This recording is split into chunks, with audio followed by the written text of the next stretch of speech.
Hi students, welcome to online classes of Current Government Children's Academy। मैं दीपक चौहान, आपका science teacher. तो topic की बात करते हैं। टॉपिक चल रहा था अपना डाइजेस्ट सिस्टम।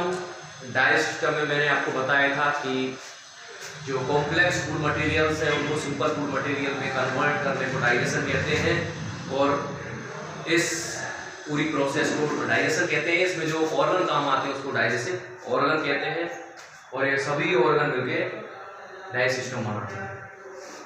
और जिसमें हमने आपको बताया था कि डाइजेस्ट सिस्टम जो होता है उसको दो पार्ट में आप डिवाइड कर सकते हैं स्टडी की बेसिस पर, जिसमें आप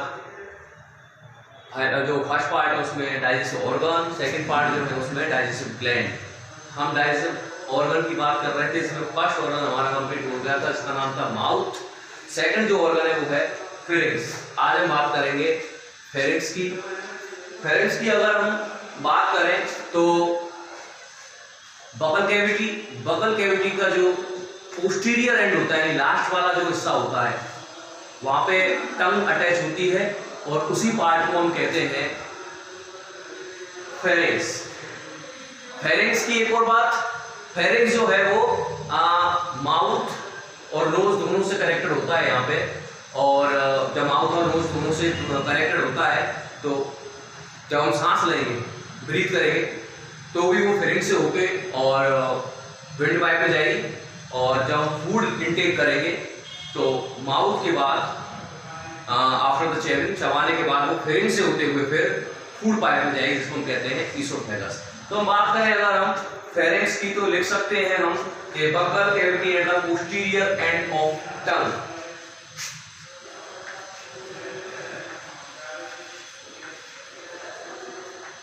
buccal cavity at the posterior end of tongue.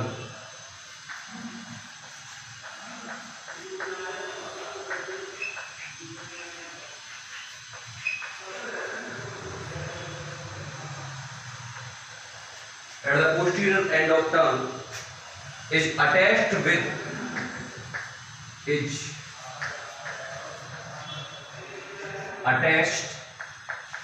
with a flask-shaped organ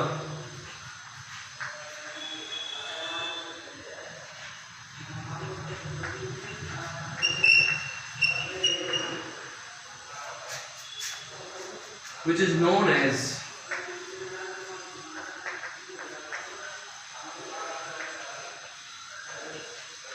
pharynx.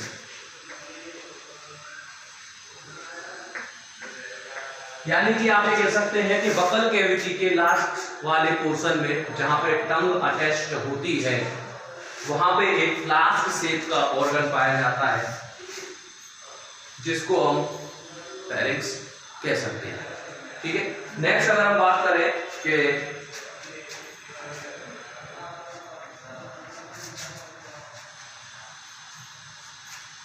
food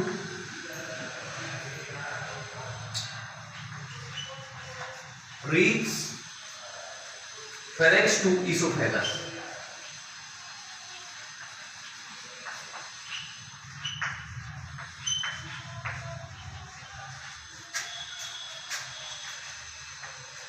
यानी कि इसका जो फंक्शन है वो ये है कि जब हम फूड चबाते हैं और फूड च्यू करने के बाद फिर हम जो उसको स्वेलो करते हैं, निगलते हैं, तो वो फेरिंक्स से होते हुए ईसोफेगस में जाता है और उसके बाद नेक्स्ट इस तरीके से उसका डाइजेशन होता है। यानी फेरिंक्स का काम क्या है, उसको ईसो फूड जो है आपने जो इंटेक किया है उस फूड को ईसोफेगस तक पहुंचाने का काम फेरिंक्स का होता है।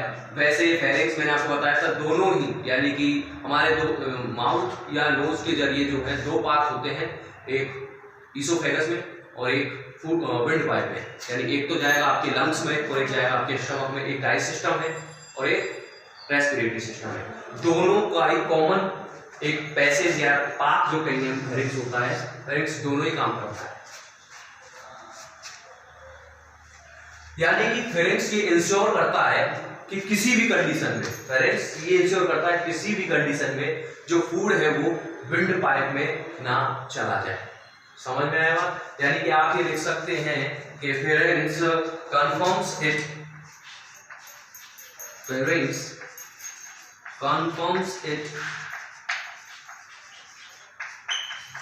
in any condition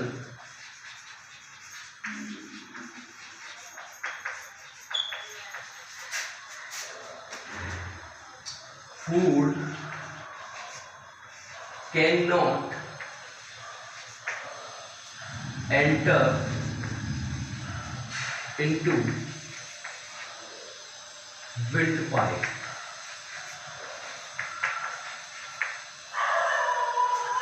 मैंने आपको बताया कि फेरिंक्स एक ऐसा ऑर्गन है जो फूड पाइप से भी कनेक्ट होता है और विंड पाइप से। यानी कि अगर मैं आपको समझाने की दृष्टि से बात करूं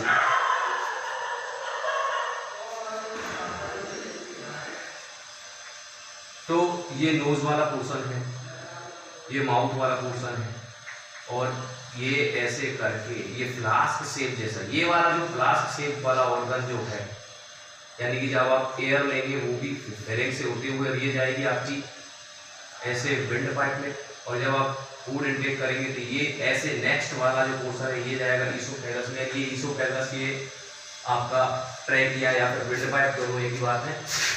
और फेरिंक्स ये फ्लास्क, इन फेरिंक्स जो है दोनों को कॉमन पैसेज है, एयर के लिए भी और फूड के लिए भी। और फेरिंक्स ये इंश्योर करता है कि आप जो फूड इनटेक कर रहे हैं, फूड ले रहे हैं, वो आपका ईसोफेगस में ही जाए, ना कि विंड पाइप में या ट्रैकिया में चला जाए।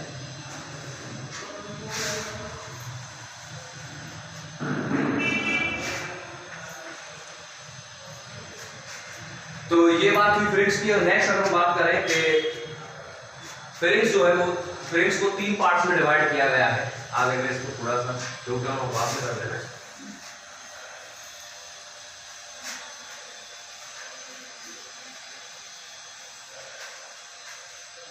फेरिंक्स जो है इसको 3 पार्ट में डिवाइड आप कर सकते हैं।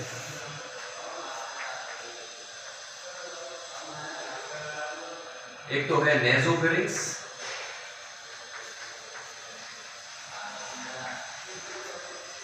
सेकंड है ओरोफेरिंक्स,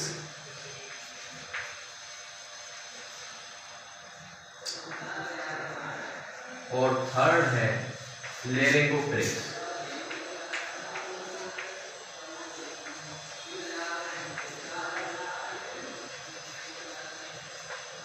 इनके बारे में ज्यादा डिटेल में दिया नहीं गया है, फिर मैं आपको बता देता हूँ। नेजोफेरिंक्स जो ये नोज से कनेक्ट होते हुए ऐसे और फेरिंक्स में आ जाएगी, ओरोफेरिंक्स माउथ के जरिए, और लेरिंगोफेरिंक्स बिल्कुल लास्ट में यहाँ पे पाई जाती है। यानी कि आपका फेरिंक्स 3 पार्ट में डिवाइड किया गया है। नेजोफेरिंक्स नाक वाला पोर्शन, नोज वाला पोर्शन, ओरोफेरिंक्स माउथ वाला ओरल माउथ वाला पोर्शन, और लेरिंगोफेरिंक्स लास्ट में, जहाँ से ये जो अपना वॉइस बॉक्स होता है वहाँ पे लास्ट वाला पोर्शन होता है, उसको लेरिंगोफेरिंक्स कहते हैं।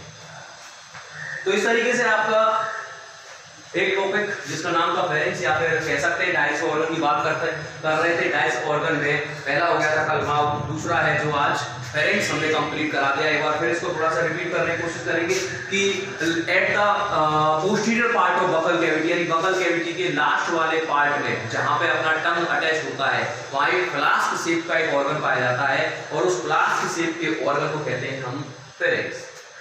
समझ में? नेक्स्ट जो मैं आपको बताया था कि जो फेरिंक्स है वो अपने माउथ को ईसोफेगस से कनेक्ट करने का काम करता है। यानी कि फूड जो है हमने जो चबाया है, जो चेव किया है, उसको हमारे ईसोफेगस तक पहुंचाने का काम फेरिंक्स ही करता है। और साथ ही साथ मैंने आपको बताया कि फेरिंक्स कॉमन पैसेज होता है एयर के एंट्रेंस के लिए प्लस फूड के एंट्रेंस के लिए भी। और फेरिंक्स ये इंश्योर करता है कि हमारा जो फूड है वो फूड पाइप विंड पाइप में ना चला जाए। कहाँ जाए? ईसोफेगस यानी फूड पाइप में जाए। और नेक्स्ट जो बताया था, फेरिंक्स 3 पार्ट में डिवाइड किया गया है। नेजोफेरिंक्स नोज वाला पोर्शन, ओरोफेरिंक्स माउथ या ओरल पोर्शन, लेरिंगोफेरिंक्स लास्ट वॉइस वाला पोर्शन, जो कि लास्ट पोर्शन पाया जाता है फेरिंक्स का। और इस तरीके से फेरिंक्स नंबर 2 जो ऑर्गन है, जो डाइजेस्टिव ऑर्गन का पार्ट है, वो कंप्लीट होता है। नेक्स्ट 3rd नंबर का जो हम बात करेंगे वो है ईसोफेगस।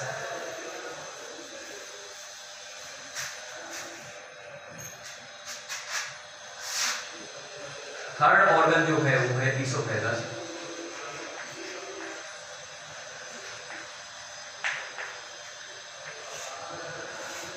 ईसोफेगस की अगर मैं बात करूं, it is a narrow muscular tube like structure, यानी कि एक ट्यूब लाइक स्ट्रक्चर होता है, मसल्स का बना होता है, लगभग 25 सेंटीमीटर अप्रोक्स, तो कंफर्म नहीं है, 25 सेंटीमीटर तक इसकी लेंथ होती है। तो अपना पहला जो आप लिखेंगे, it is narrow muscular tube,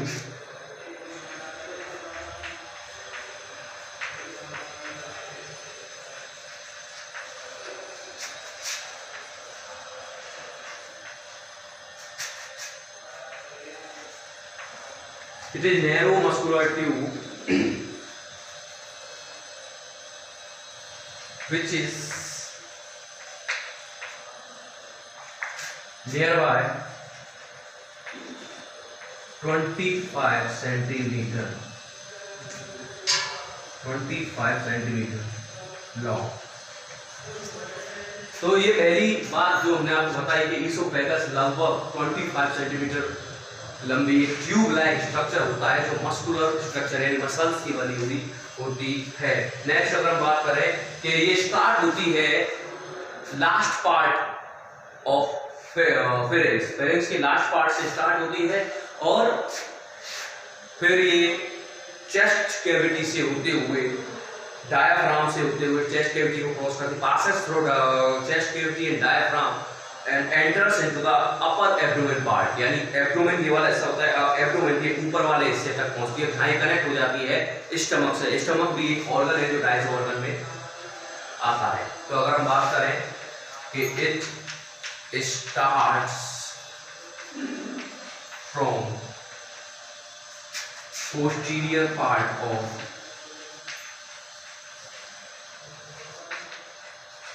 pharynx and passes from chest and diaphragm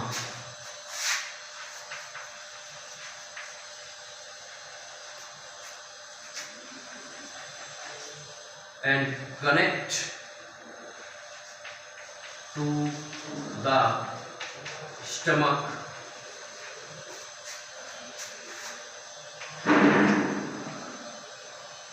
और स्टमक से कनेक्ट हो जाती है।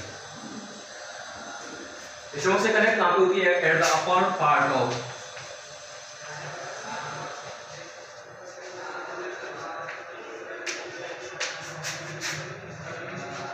एब्डोमेन, एब्डोमेन के ऊपर वाले पार्ट से पे जाके ये स्टमक से कनेक्ट हो जाती है। अगर हम फंक्शन की बात करें तो इसका फंक्शन होता है कि ये जो माउथ से फूड को स्टमक तक पहुंचाने का काम करती है। यानी कि इसका फंक्शन अगर हम बात करें इसके फंक्शन की, it takes the food from mouth to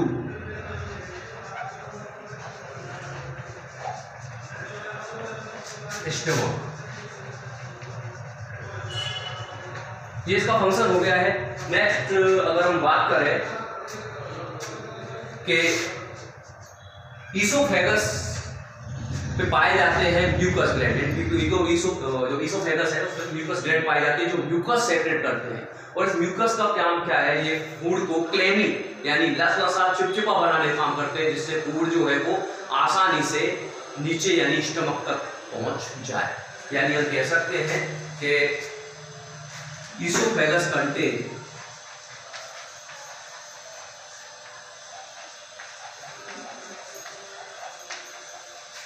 mucus gland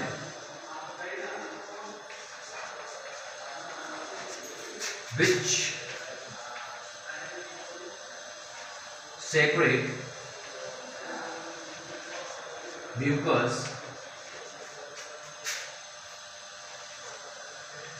और ये जो म्यूकस है इसका काम क्या है? इसका फंक्शन है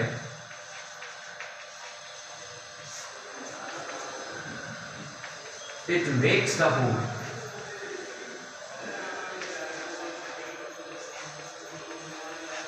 क्लेमिंग,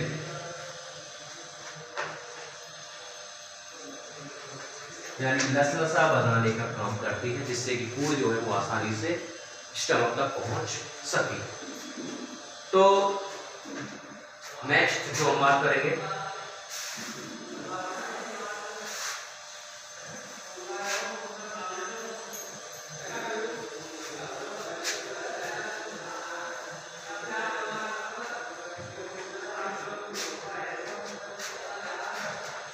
एक ईसोफेगस फूड से जो फूड जो है ईसोफेगस में जो मूवमेंट दिखाता है, नीचे जाता है, मूवमेंट ही दिखाएगा, उस मूवमेंट का एक नाम होता है जिसको कहते हैं पेरिस्टल्सिस मूवमेंट। पेरिस्टल्सिस मूवमेंट एग्जांपल तौर पर अगर हम बात करें, जैसे जो पेस्ट होता है, पेस्ट को हम ऐसे निकालते हैं तो अंदर से ऐसे हम उसको प्रेस करते हैं तो बाहर से निकलता है मुंह से, तो इस तरीके से ऐसे पेरिस्टल्सिस मूवमेंट दर्शाता है, शो करता है। पेरिस्टल्सिस मूवमेंट शो करता है ईसोफेगस, और इस पेरिस्टल्सिस मूवमेंट की वजह से फूड जो है वो ईसोफेगस में नीचे की तरफ यानी कि माउथ टू स्टमक पहुंचता है। यानी कि अपन कह सकते हैं कि ईसोफेगस shows a movement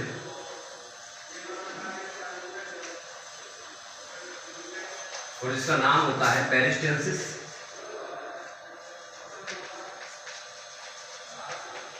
और इस पेरिस्टल्सिस मूवमेंट की वजह से ही जो फूड है by this food enters mouth to stomach. एक और बात जो नेक्स्ट है कि जो ईसोफेगस है यानी फूड पाइप कहते हैं जिसको हम, ईसोफेगस है, इसके अपर पोर्शन पे यानी ऊपर वाले पार्ट है, जैसे कि ईसोफेगस है मान लिया आपने, इसका जो ऊपर वाला पार्ट है इस पे एक फ्लैप यानी ढक्कन नुमाई स्ट्रक्चर पाया जाता है, फ्लैप लाइक स्ट्रक्चर पाया जाता है, जिसको कहते हैं एपिग्लोटिस। क्या कहते हैं? एपिग्लोटिस। और इस एपिग्लोटिस का काम क्या है कि जैसे ही फूड हम लेते हैं तो इधर से जैसे विंड पाइप जा रही है, ठीक है, मैंने बताया था फेरिंक्स, फेरिंक्स के बाद ये विंड पाइप और ये फूड पाइप दोनों एक जगह से जाती है। जैसे आप फूड इनटेक करते हैं तो ये जो है, ये जो एपिग्लोटिस है ये इधर आ जाता है, यानी इंश्योर करता है कि फूड जो है वो फूड पाइप में ही आए, ना कि विंड पाइप में चला जाए। पर कई बार आपने देखा होगा जब हम खाते समय बोलते हैं या हंसते हैं तो ये जो है प्रेशर की वजह से, आपको पता है बोलते कैसे कि लंग्स में से एयर प्रेशर आता है तब बोला जाता है लंग्स। तो जैसे वो एयर का प्रेशर जाता है इसकी वजह से ये जो एपिग्लोटिस है वो वहां से हट जाता है, हटने की वजह से फूड जो है वो यहाँ तो जाता है, इस हाल जाता है, यहाँ भी कभी कभी चला जाता है, इसको हम जिससे वो हिकअप्स यानी हिचकियां आती है, तभी कहते हैं कि खाते समय बोलना ना चाहिए। ठीक, तो अगर हम बात करें कि a flap-like structure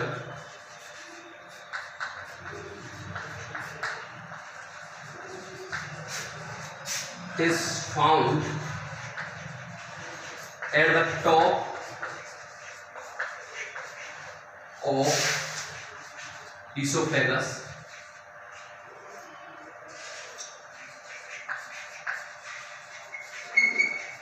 और जिसको कहते हैं हम एपिग्लोटिस। इंपोर्टेंट है, याद रखें आप। और ये एपिग्लोटिस क्या करता है? इंश्योर करता है, क्या करता है? इंश्योर करता है कि जो फूड है, क्या है? Food does not enters into wind pipe.